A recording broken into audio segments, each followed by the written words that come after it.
넷플릭스 하나 때문에 일본과 중국이 동시에 멘붕에 빠졌다는 사실 믿어지시나요? 최근 넷플릭스를 통해 공개된 K-팝 다큐멘터리의 글로벌 흥행이 단순한 영상 콘텐츠의 성공을 넘어서 한국 경제 전반에 걸친 막대한 파급 효과를 창출하고 있어요.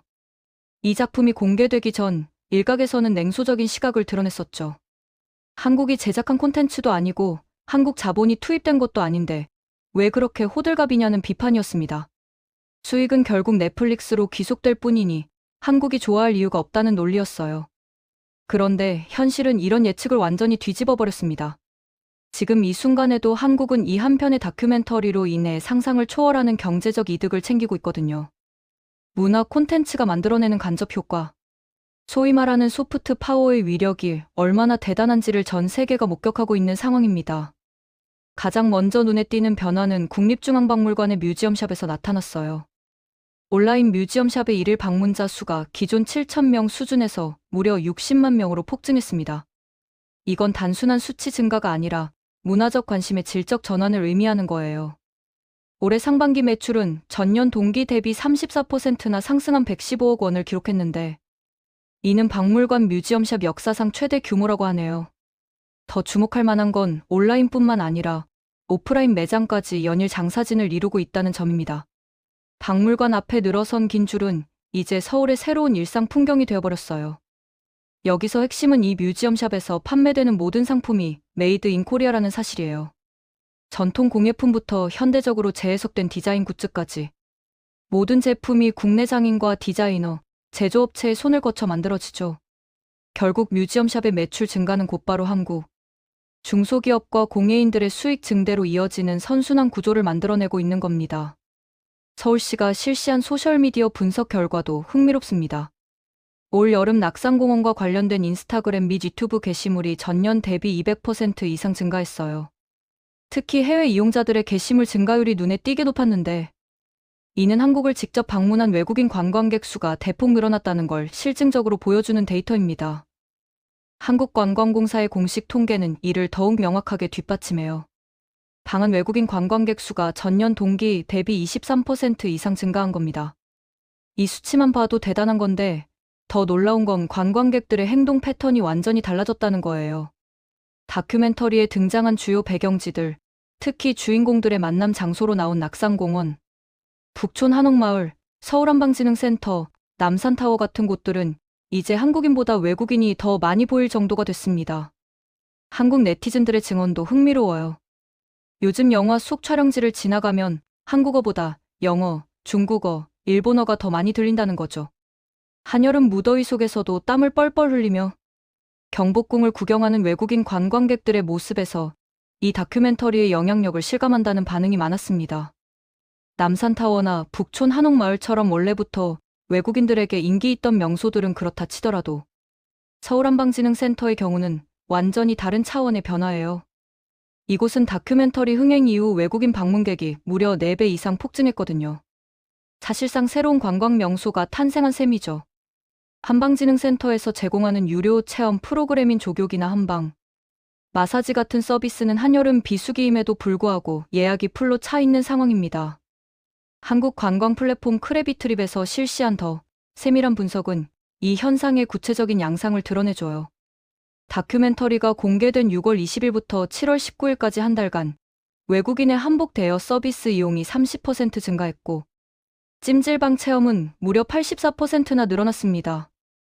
여기서 정말 주목할 만한 변화가 하나 있어요. 찜질방 체험의 질적 변화입니다. 과거 외국인들은 찜질방을 단순히 구경하는 수준에 그쳤는데 이제는 때밀이까지 신청해서 한국인들처럼 제대로 된 목욕 문화를 체험하고 간다는 거예요. 예전에는 때밀이를 일종의 자학 행위처럼 부정적으로 바라보던 외국인들이 이제는 단돈 몇만 원으로 피부가 아기 피부처럼 변하는 경험을 할 수 있는 프리미엄 서비스로 인식하기 시작한 겁니다. 일본의 온천 문화와 비슷한 수준의 관광 상품으로 격상되고 있는 거죠. K-팝 댄스 클래스의 인기는 아예 폭발적이에요. 원래도 인기가 많았던 프로그램이었지만 다큐멘터리 이후로는 그야말로 대란 수준입니다. 미국 관광객 기준으로 400% 증가했고 대만 관광객은 575%나 증가했어요. 이 정도면 단순한 증가가 아니라 완전히 새로운 시장이 형성된 거라고 봐야겠죠.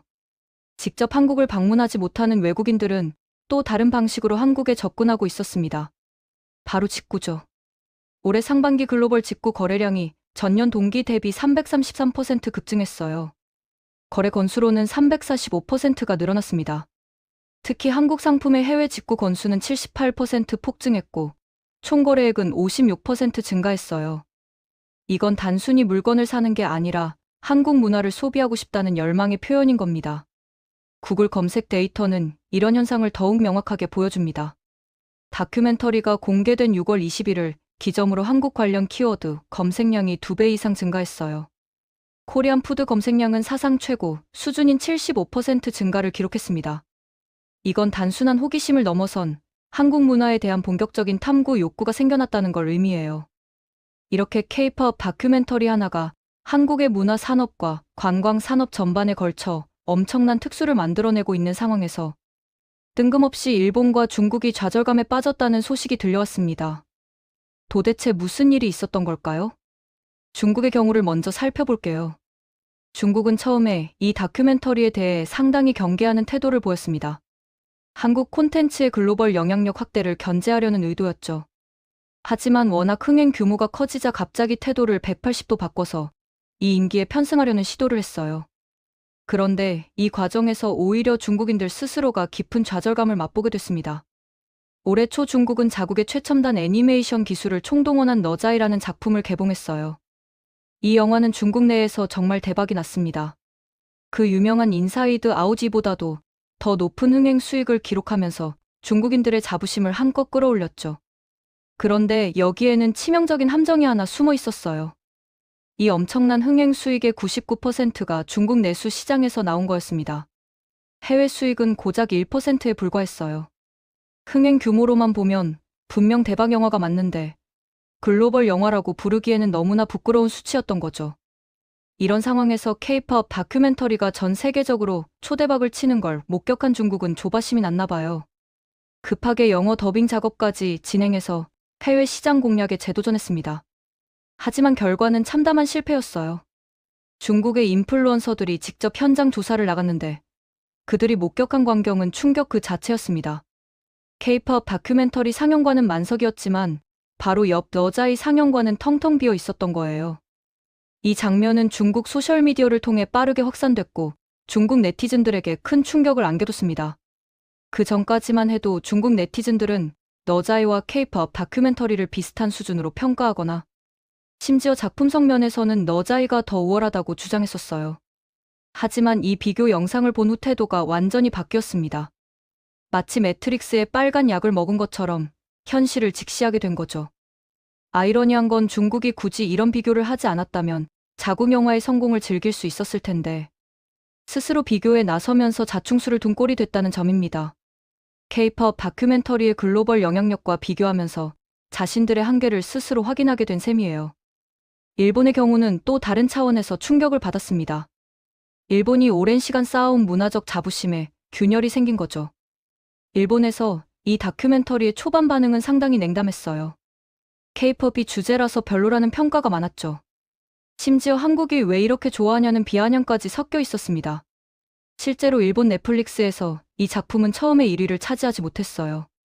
한국 네티즌들은 이 현상이 이해가 안 됐습니다.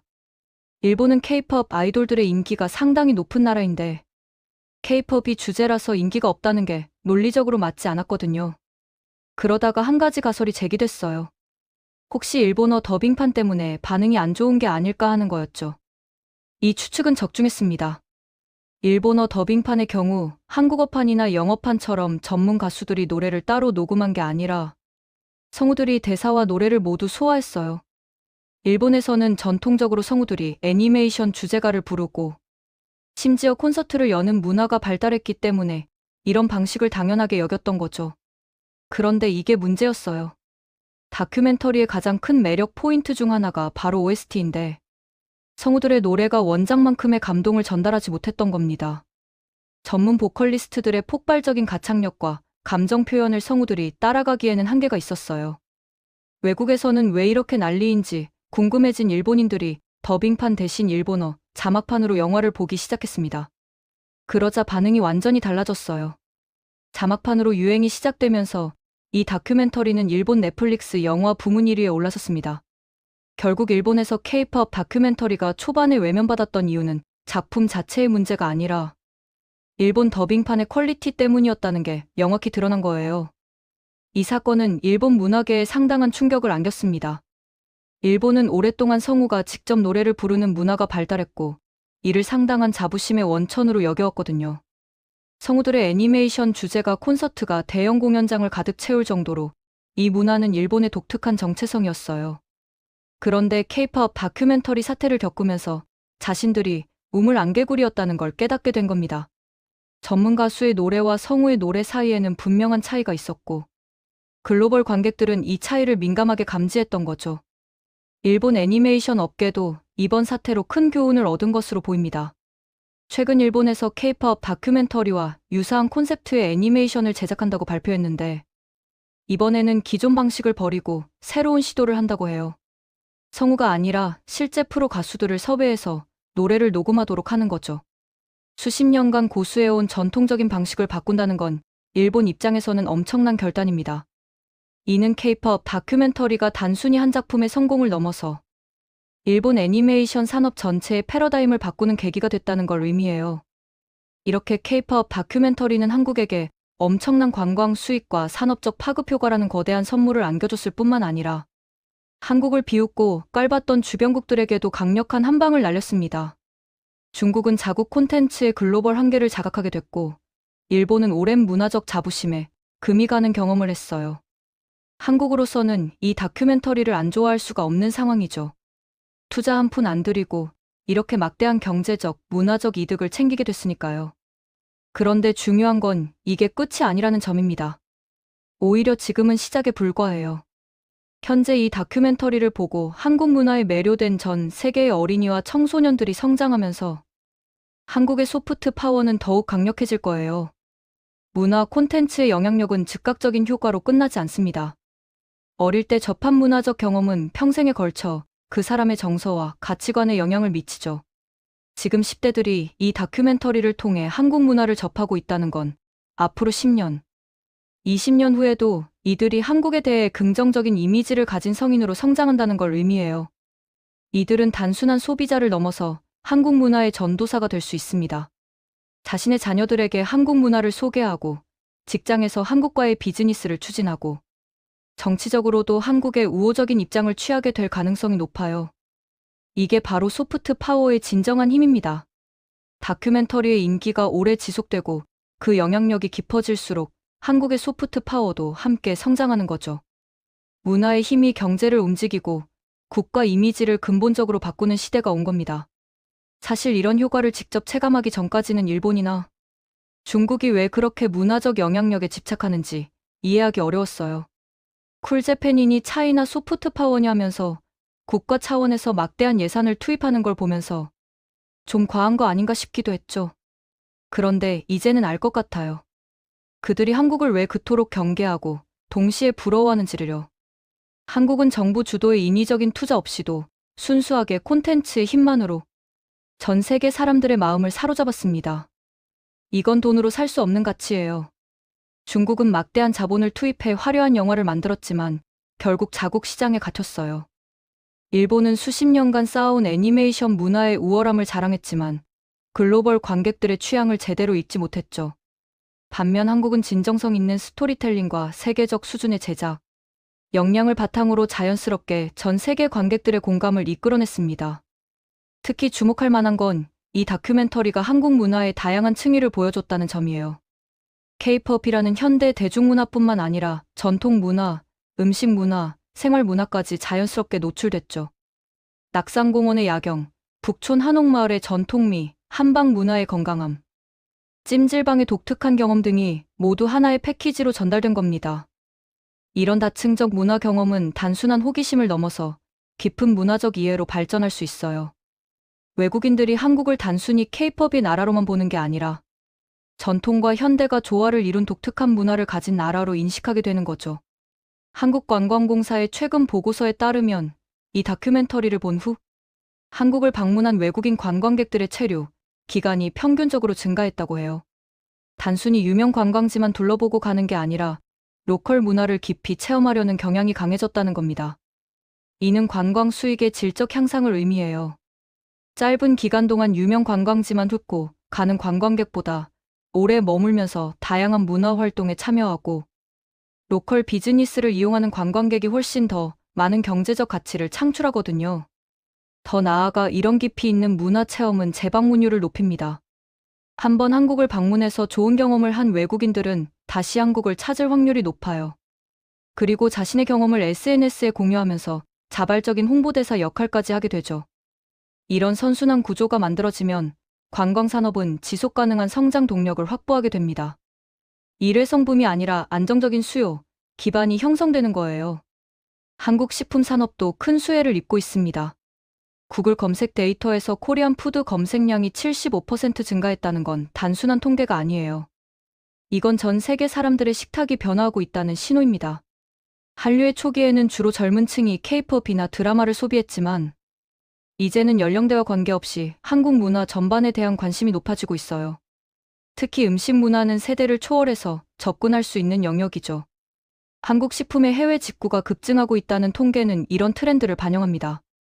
김치, 고추장, 된장 같은 전통 발효식품부터 인스턴트 라면, 떡볶이 소스, 한과 같은 가공식품까지 다양한 한국 식품이 전 세계로 수출되고 있어요. 이는 단순히 제품을 파는 것을 넘어서 한국의 맛, 한국의 라이프 스타일을 수출하는 겁니다. 외국인들이 자신의 집에서 한국 음식을 만들어 먹고 한국식 반찬을 준비하고 한국 스타일의 홈파티를 연다는 건 문화적 영향력이 일상생활 깊숙이 침투했다는 의미예요.